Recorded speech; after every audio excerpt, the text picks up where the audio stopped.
de la riqueza. Esto trajo como consecuencia una división entre los franciscanos. Y esa división produjo estos dos grupos. Los rigoristas, que seguían siendo franciscanos a la séptima potencia, y los moderados, que decían, señores, hay que reinterpretar las reglas de acuerdo a las circunstancias. O sea, esto de pobreza, uno no puede ser tan pobre que no pueda hacer entonces la obra. No puede ser tan pobre que no pueda llegar a los lugares.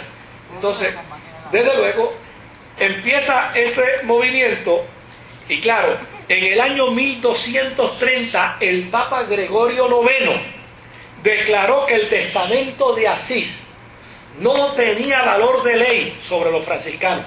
¿Se acuerda? Aquel testamento que él hizo, que ni el Papa lo podía violar. Pues yo lo violo, dijo Inocencio IX. Y desde luego, como consecuencia de eso, en el año 1245, otro papa llamado Inocencio IV acudió a un subterfugio, porque la cosa se puso difícil, ¿no? El movimiento franciscano se dividió, la cosa estaba difícil. Entonces, vamos a buscar alguna decisión salomónica. Entonces, mire la decisión salomónica que se toma. Ustedes adquieran propiedades. Cuando alguien les pregunte, le dicen que la propiedad es de Roma, no es de ustedes. Así que ustedes mantienen su filosofía límpida, y nosotros, esto no es mío. y nosotros,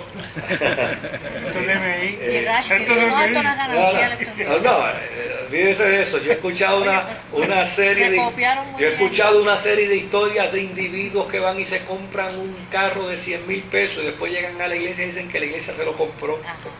La iglesia me lo regaló, pero la iglesia no se enteró que le había regalado el carro hasta que vieron el carro.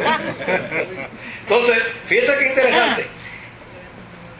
Al final se conoce la verdad y se descubre, no, espérate, ¿cómo que esto de que esto es de nosotros, pero no es nuestro, es de Roma? Esto es mentir. Y desde luego, la orden del pobrecillo de Asís empezó entonces a tener propiedades.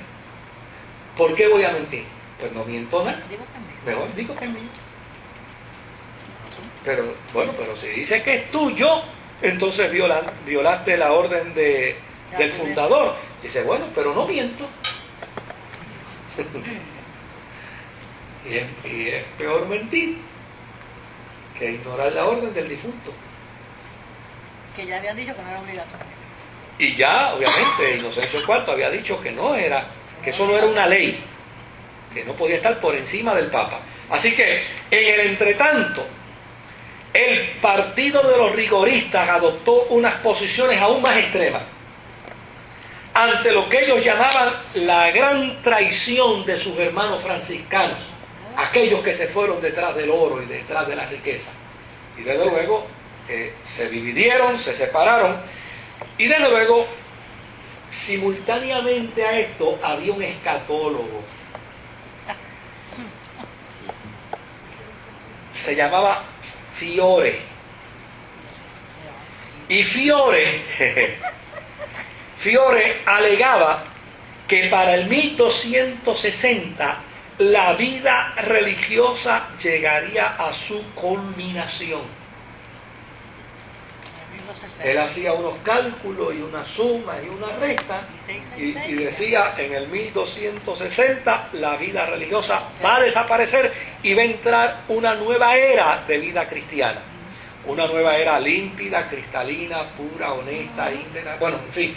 Y desde luego, como se dio esta situación, como se dio esta crisis, entonces mira lo que sucedió. Los franciscanos que se mantuvieron en la posición extrema entendieron que había llegado el cumplimiento de la profecía de Fiore. Ya apareció la nueva iglesia. La nueva iglesia somos nosotros. Y esta orden de iglesia burgués va a desaparecer. Así que estos franciscanos fieles a San Francisco de Asís empezaron a llamarse los espirituales. Predicaron la escatología de Joaquín Fiore y desde luego alegaron que el Papa, la Iglesia y los franciscanos moderados eran cristianos de inferior calidad. Y ellos eran los... Y ahí, obviamente, entró todo ese proceso.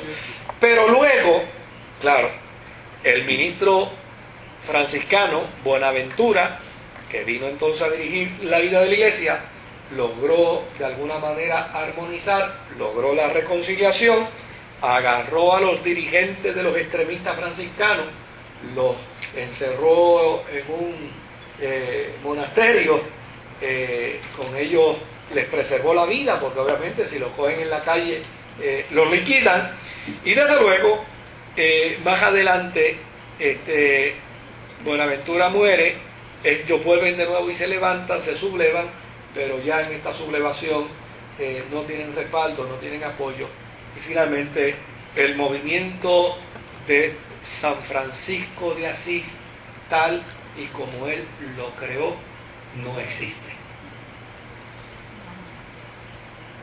No existe. O sea, si San Francisco de Asís viene hoy a Asís y ve la orden que todavía está allí, va a descubrir que eso no fue lo que él quería implantar, que eso no era lo que él quería establecer. Si era San Francisco de Asís, ahora San Francisco de Asís. Ahora, fíjese cuán relevante es esto para nuestro contexto histórico hoy, en el presente. Desde luego, yo dije al principio que esto se denomina era de altos ideales. Sería muy soñador hoy asumir la postura de Asís, ¿verdad? De hecho, ya hay una que se me rajó. Ni como Clarisa. No quiere ser Clarisa, ni que fuera cantante.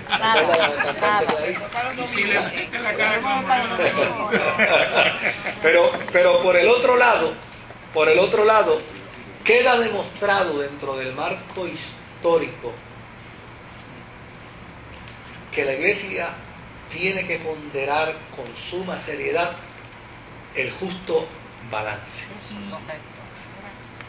Y tiene que entender que si bien es cierto que el ministerio depende de dinero para funcionar, para ejecutarse, no es menos cierto que la prioridad de la proclamación de la Iglesia es el Evangelio y no es el dinero.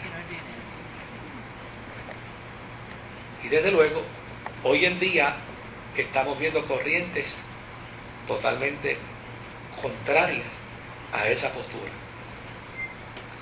Y yo no sé, la gente tiene el perfecto derecho a estar en la iglesia que quieran, ¿verdad? Y abrazar la experiencia de fe que muy bien deseen abrazar. Yo con eso yo no tengo ningún problema, no tengo problemas con los ateos. El que me dice que es ateo yo lo felicito. Yo no tengo problema, si quiere ser ateo ese es el problema de él, ¿no? Pero por el otro lado, uno tiene que asumir una postura, uno tiene que asumir una posición, sobre todo cuando el patrimonio de la fe no es propiedad de nadie y cuando alguien está desvirtuando el patrimonio de la fe. Los cristianos nos debemos sentir en la obligación y en el deber de defenderlo. Porque es inconcebible